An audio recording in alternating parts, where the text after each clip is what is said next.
Sebut sahaja darurat, pasti semua negara tidak mahu mengalaminya. Impaknya sangat dahsyat dan meninggalkan kesan terhadap pelbagai perkara. Pendudukan Jepun di Tanah Melayu antara tahun 1942 hingga 1945 telah menyemarakkan semangat nasionalisme orang-orang Melayu pada masa tersebut.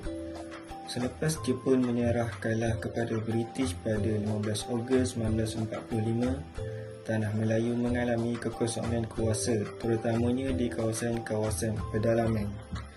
Kelewatan British kembali ke Tanah Melayu memberi peluang kepada PKM keluar dan menunjukkan kuasa.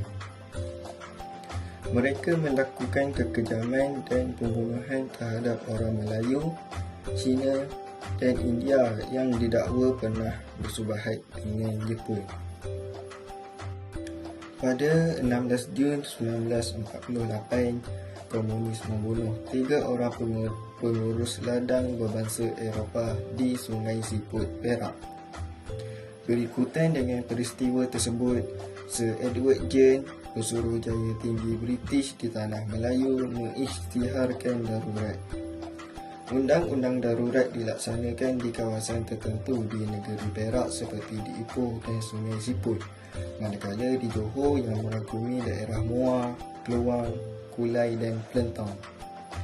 Pada 17 Jun 1948, undang-undang darurat ini diperluas meliputi keseluruhan negeri Perak dan Johor.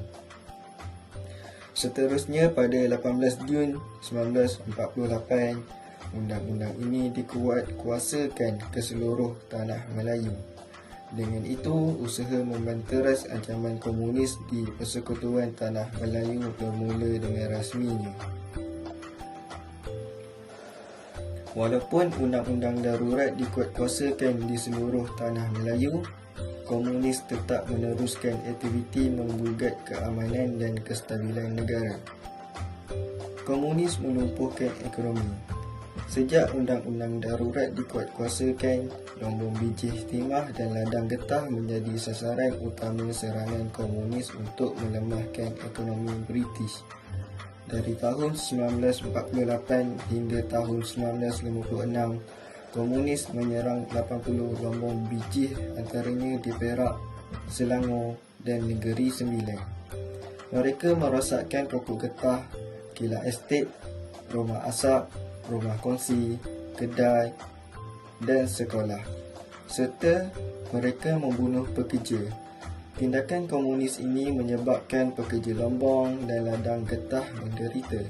Selain mengganggu kerja harian di lombong dan ladang, nyawa mereka turut terancam. Komunis merosakkan infrastruktur.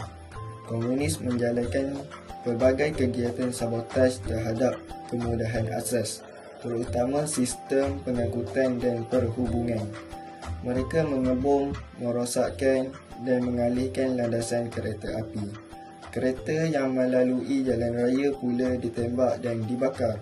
Komunis turut mensabotaj kemudahan telefon dan telegraf serta merosakkan paip air.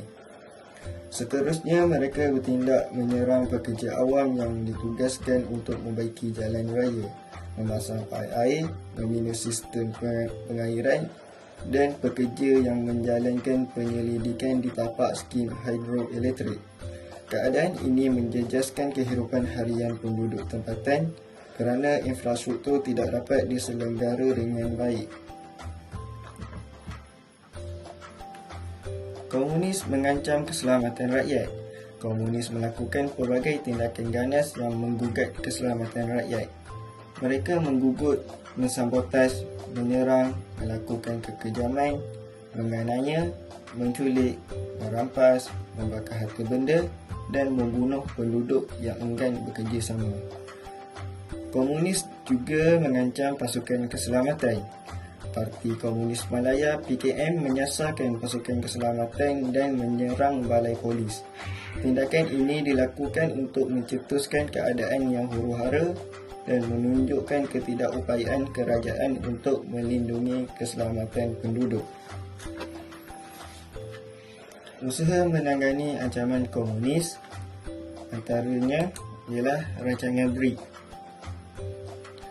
Rancangan BRIC dilancarkan oleh Sir Henry Gurney di Persekutuan Tanah Melayu pada pertengahan tahun 1950. Pengarah operasi yang bertanggungjawab ialah Lieutenant General Sir Harold Roderick. Rancangan BRIC merupakan tindakan oleh kerajaan jajahan British untuk menyekat bekalan makanan serta ubat-ubatan daripada berjaya sampai ke tangan Parti Komunis Malaya yang pada masa itu berniat menguasai persekutuan. Antara tindakan yang dijalankan ialah dengan memindahkan penduduk Cina dari kawasan-kawasan terpencil yang bertaburan dan menempatkan mereka di kawasan penempatan semula atau dikenali sebagai kampung baru. Rancangan itu merangkumi pemindahan penduduk Cina dari kawasan-kawasan terpencil yang bertaburan dan menempatkan mereka di kampung baru seperti di Jinjiang supaya tidak diugut oleh Min Yuen untuk memberi maklumat dan bekalan makanan serta ubat-ubatan. Tujuannya semata-mata untuk menumpuhkan kegiatan Min Yuen. Min Yuen ni ialah organisasi massa yang ditubuhkan untuk mendapatkan bekalan makanan dan wang kepada komunis. Min Yuen juga melakukan peras ugut, merompak, menjalankan kegiatan propaganda, melakukan perisikan dan sabotaj, merekrut ahli baharu serta membantu dalam menjalankan kegiatan politik. Min Yuen beroperasi pada sebelah malam dan bergerak dalam kalangan rakyat tanpa senjata api. Kampung-kampung baru ini dipagar dengan kawat berduri serta dikawal oleh pasukan keselamatan. Penduduk kampung baru diberi banyak kemudahan seperti pendidikan, perkhidmatan kesihatan, tempat tinggal serta bekalan elektrik dan air paip. Jumlah penduduk yang terbabit dalam rancangan ini adalah seramai 470,509 orang yang ditempatkan di 440 buah kampung baru.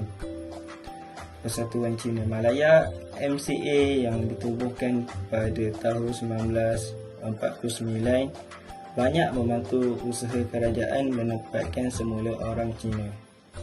Program kedua dalam rancangan ini ialah Gerakan Kelaparan. Gerakan Kelaparan merupakan usaha susulan yang dilakukan oleh kerajaan jajahan British di dalam rancangan BRIC. Gerakan ini dilakukan bagi melumpuhkan usaha Min Yuen daripada pihak Parti Komunis Malaya. Rancangan ini melibatkan penyelarasan dan kerjasama di antara pegawai-pegawai perkhidmatan awam, polis dan tentera. Dengan itu, satu jawatan kuasa kerja pada peringkat kebangsaan, negeri dan daerah telah ditubuhkan. Di peringkat daerah, biasanya pegawai daerah yang menjadi pengerusi dan bertanggungjawab untuk menghapuskan ancaman komunis di kawasannya.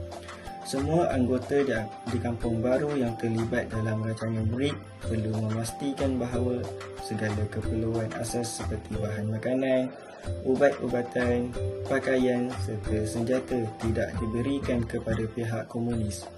Penduduk-penduduk hanya dibenarkan membeli makanan dalam jumlah yang ditetapkan sahaja. Kad pengenalan juga dikeluarkan bagi mengawal pergerakan penduduk di kampung baru. Sekatan-sekatan jalan raya diadakan juga untuk menghalang pergerakan Min Yuen. Usaha kedua menangani ancaman komunis ialah pendaftaran kebangsaan dan kad pengenalan. Di bawah Undang-Undang Darurat, kerajaan memperkenalkan sistem pendaftaran kebangsaan dan penggunaan kad pengenalan pada 23 Julai 1948 bagi mengawal pergerakan penduduk. Langkah ini diambil untuk memudahkan pihak keselamatan membezakan orang awam dengan komunis. Di bawah peraturan tersebut, setiap lelaki, wanita dan kanak-kanak yang berumur 12 tahun ke atas dikhendaki mendaftarkan diri dengan pihak berkuasa. Orang awam dikhendaki membawa kad pengenalan ke mana-mana sahaja.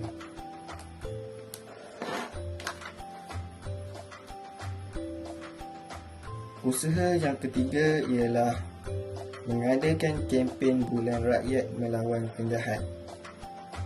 Pada 22 Disember 1949, Majlis Perundangan Persekutuan mengisytiharkan kempen Bulan Rakyat Melawan Penjahat. Penduduk berbilang kaum diseru supaya mendaftarkan diri secara sukarela dengan pihak berkuasa. Menjelang bulan Mac 1950, jumlah sukarelawan telah mencecah ke angka 435,905 orang. Sukarelawan ini terdiri daripada penduduk lelaki dan wanita daripada pelbagai sektor termasuklah golongan profesional. Kempen tersebut berjaya melibatkan rakyat berbilang kaum yang bekerjasama menentang komunis. Pelaksanaan kempen tersebut dapat menggalakkan interaksi dan mengeratkan hubungan antara kaum.